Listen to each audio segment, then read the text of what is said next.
की सास गिरिबाला सिंह और उसके पति समर्थ सिंह पर कानूनी शिकंजा कसता जा रहा है। जिस डिस्ट्रिक्ट कोर्ट में गिरिबाला सिंह जज थी, उसी कोर्ट से उन्हें 5 दिन की सीबीआई रिमांड पर भेज दिया गया।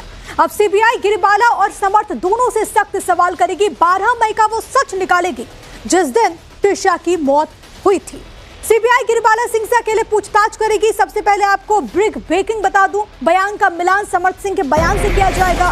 5 दिन की सीबीआई रिमांड पर इस वक्त गिरिबाला सिंह है। बयानों से विरोधाभास तो आमने सामने बैठा करके पूछताछ की जाएगी। समर्थ और गिरिबाला जांच में सहयोग नहीं कर रहे हैं, ये सूत्रों के हवाले से बड़ी खबर है। सीबीआई को इस बात का भी संदेह है कि घटनास्थल पर सबूतों के साथ छेड़खानी की गई है। तो इस वक्त की बड़ी खबर, गिरिबाला सिंह जो कि सीबीआई कस्टडी पे है, और साथ ही साथ आपको ये बताते चले कि समर्थ सिंह को भी इस वक्त सीबीआई ने रिमांड पर लिया हुआ है। तो ऐसे में पूछताछ की जाएगी। पूरी जो प्रक्रिया है, पहले अलग अलग पूछताछ होगी, जाना जाएगा पूरा किस तरीके से ये पूरी घटना घटी, दोनों के स्टेटमेंट दर्ज होंगे। और अगर इसमें कॉन्ट्रडिक्शन है, यानी कि अगर मान लीजिए अलग अलग स्टेटमेंट दोनों की तरफ से आते हैं, तो आमना सामना होगा यहाँ पर माँ और बेटे का, क्योंकि त्रिशा शर्मा मौत को लेकर के हर किसी के जहन में तमाम सवाल है, जिसका जवाब तलाश रही है सीबीआई।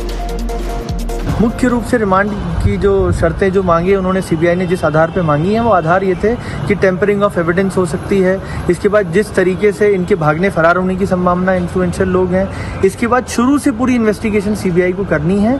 आज तक, चाहे वो 12 तारीख की घटना के बाद से आज तक, जो चाहे क्राइम सीन हो, चाहे कलेक्शन ऑफ एविडेंस हो, ये सारी चीज़ें सीबीआई शुरू से करेगी। इसके लिए 5 दिन का रिमांड मांगा था और वो मजिस्ट्रेट ने 5 दिन का रिमांड अलाउ कर दिया। तो एक तरफ 33 साल की त्रिशा शर्मा की अस्थियां ऋषिकेश के त्रिवेणी घाट पर गंगा में विसर्जित की गई, तो दूसरी तरफ उसकी सास गिरिबाला सिंह और उसके पति को 5-5 दिन की सीबीआई रिमांड पर भेज दिया गया। दोनों को 2 जून तक रिमांड पर भेजा गया है। 2 तस्वीरें इस वक्त हम आपको दिखा रहे हैं। एक तस्वीर उस परिवार की है जिसने अपनी बेटी को विदा किया, बहुत दुख के साथ, वहां पर आंसू के साथ त्रिशा की अस्थियों को विसर्जित उसके भाई यहां पर करते हुए। दूसरी तस्वीर उसकी सास, जिस पर परिवार वालों की तरफ से गंभीर एलिगेशंस लगाए गए, उनको 5 दिन के रिमांड पर भेज दिया गया है। गिरिबाला सिंह की तस्वीर आप देख रहे हैं। कई सारे सवाल है, क्योंकि इस पूरे घटनाक्रम को लेकर के कई सारी गुत्थियां हैं। खासतौर पर त्रिशा शर्मा के शरीर पर जख्म के निशान कैसे आए, जो टाइमिंग्स हैं वो कैसे बदल गए। कहा गया कि परिवार वालों को पहले मौत की जानकारी दी गई थी, पहले क्यों नहीं बताया गया कि तबीयत खराब है। दूसरा ये कि उस टाइमिंग के बाद वहां पर सीपीआर आखिरकार बाद में क्यों दिया गया, उस तमाम ऐसे सवाल है। अब चलिए आपको ये बता देते हैं कि इस पूरे मामले में 5 दिन की रिमांड पर सच कबूलेंगे गिरिबाला और समर्थ, ये सवाल हर किसी के जहन में। अब देखिए, सीबीआई पहले त्रिशा की सास गिरिबाला सिंह से अकेले पूछताछ करेगी, तो आगे क्या क्या होगा वो हम आपको समझा देते हैं। गिरिबाला के बयान का मिलान समर्थ के बयान से किया जाएगा, यानी कि त्रिशा के हस्बैंड के बयान से किया जाएगा।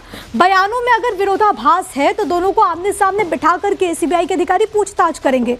समर्थ सिंह और गिरिबाला सिंह जांच में सहयोग नहीं कर रहे हैं, एक बड़ी खबर निकल करके सामने आई है। रिमांड के दौरान पहले दोनों से अलग अलग पूछताछ होगी, उसके बाद ही आमने सामने बिठा करके पूछताछ की जाएगी। समर्थ से फरारी के दौरान वो कहां रहा, किन लोगों के वो कांटेक्ट में था, ये तमाम सवाल है जो कि पूछे जा रहे हैं। क्या गिरिबाला ने रसूख का इस्तेमाल किया समर्थ की मदद करने में? समर्थ और गिरिबाला की मदद कौन कौन लोग कर रहे थे? अब उन पर भी शिकंजा कसने की तैयारी कि आखिरकार जब वो फरार था तो किन लोगों ने मदद की, क्या किसी ने इनको बचाने की कोशिश की, क्या क्योंकि रिटायर्ड जज है गिरिबाला सिंह, तो क्या उन्होंने किसी की मदद ली या फिर अपने रसूख का इस्तेमाल किया अपने बेटे को बचाने के लिए, इस पूरे केस को डाइवर्ट करने के लिए। तमाम चीज़ों को लेकर के अब यहाँ पर सीबीआई की जो टीम है वो पूछताछ कर रही है।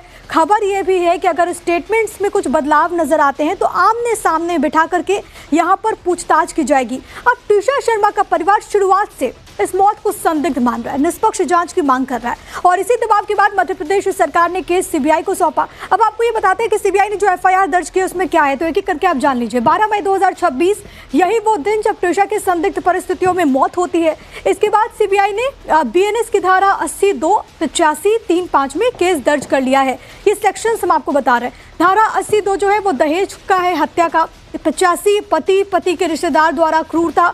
में दर्ज होता है दहेज निषेध अधिनियम की धारा 3 और 4 में भी केस। एफआईआर के मुताबिक ट्रिशा की शादी 9 दिसंबर 2025 में समर्थ सिंह के साथ हुई थी। शादी के बाद से ससुराल वालों ने दहेज प्रताड़ित किया, ये एलिगेशंस लगाए गए हैं, आरोप लगाए गए परिवार वालों की तरफ से।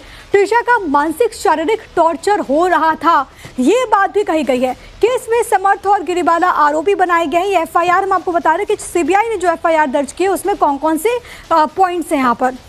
तो बहुत गंभीर आरोप हैं जो कि मां और बेटे पर लगे हैं। 12 मई जब ये घटना घटी, रात करीब 10:20 पर ट्रिशा की मौत की सूचना मिलती है। इसके बाद पुलिस मेडिकल जांच में मौत की वजह फांसी अभी तक बताई जा रही है। इसके अलावा आगे ये भी कहा गया कि पहले पोस्टमार्टम में जिंदा फांसी लगाने की पुष्टि हुई है। शरीर पर कई चोटों के निशान भी मिले, इस बात का भी जिक्र है। किसी भारी चीज से मारपीट की वजह से चोट लगी गई है, ये बात भी कही गई है। तो ये पूरे मामले में कई सारे सवाल हैं जिसको लेकर के अब सीबीआई इन्वेस्टिगेट कर रही है। आगे भी हमारी नजर इस पर बनी रहेगी।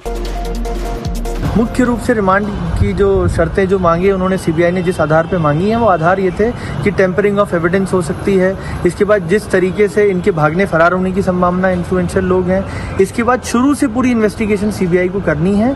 आज तक चाहे वो 12 तारीख की घटना के बाद से आज तक जो चाहे क्राइम सीन हो, चाहे कलेक्शन ऑफ एविडेंस हो, ये सारी चीज़ें सीबीआई शुरू से करेगी। इसके लिए 5 दिन का रिमांड मांगा था और वो मजिस्ट्रेट ने 5 दिन का रिमांड अलाउ कर दिया।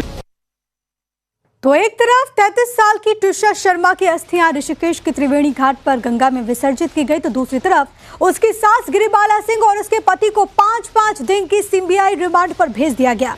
दोनों को 2 जून तक रिमांड पर भेजा गया है। 2 तस्वीरें इस वक्त हम आपको दिखा रहे हैं।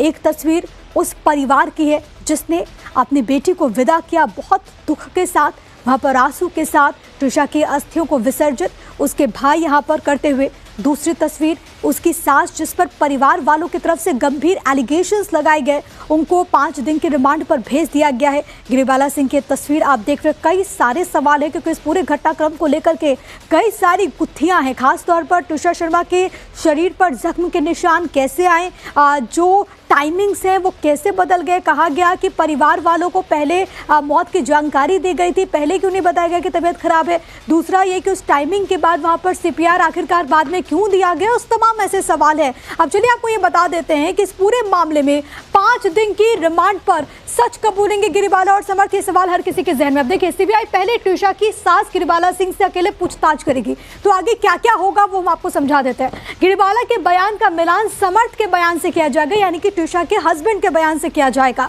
बयानों में अगर विरोधाभास है तो दोनों को आमने सामने बिठा करके सीबीआई के अधिकारी पूछताछ करेंगे। समर्थ सिंह और गिरिबाला सिंह जांच में सहयोग नहीं कर रहे हैं, एक बड़ी खबर निकल करके सामने आई है। रिमांड के दौरान पहले दोनों से अलग अलग पूछताछ होगी, उसके बाद ही आमने सामने बिठा करके पूछताछ की जाएगी। समर्थ से फरारी के दौरान वो कहां रहा, किन लोगों के वो कांटेक्ट में था, ये तमाम सवाल हैं जो कि पूछे जा रहे हैं। क्या गिरिबाला ने रसूख का इस्तेमाल किया समर्थ की मदद करने में?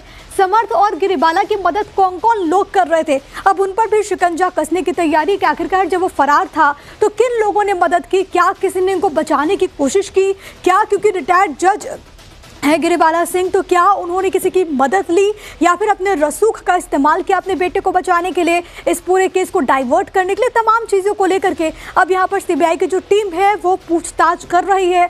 खबर ये भी है कि अगर स्टेटमेंट्स में कुछ बदलाव नजर आते हैं तो आमने सामने बिठा करके यहाँ पर पूछताछ की जाएगी। अब ट्रिशा शर्मा का परिवार शुरुआत से इस मौत को संदिग्ध मान रहा है, निष्पक्ष जांच की मांग कर रहा है और इसी दबाव के बाद मध्य प्रदेश सरकार ने केस सीबीआई को सौंपा। अब आपको ये बताते हैं कि सीबीआई ने जो एफआईआर दर्ज की उसमें क्या है, तो एक एक करके आप जान लीजिए। 12 मई 2026 यही वो दिन जब ट्रिशा की संदिग्ध परिस्थितियों में मौत होती है।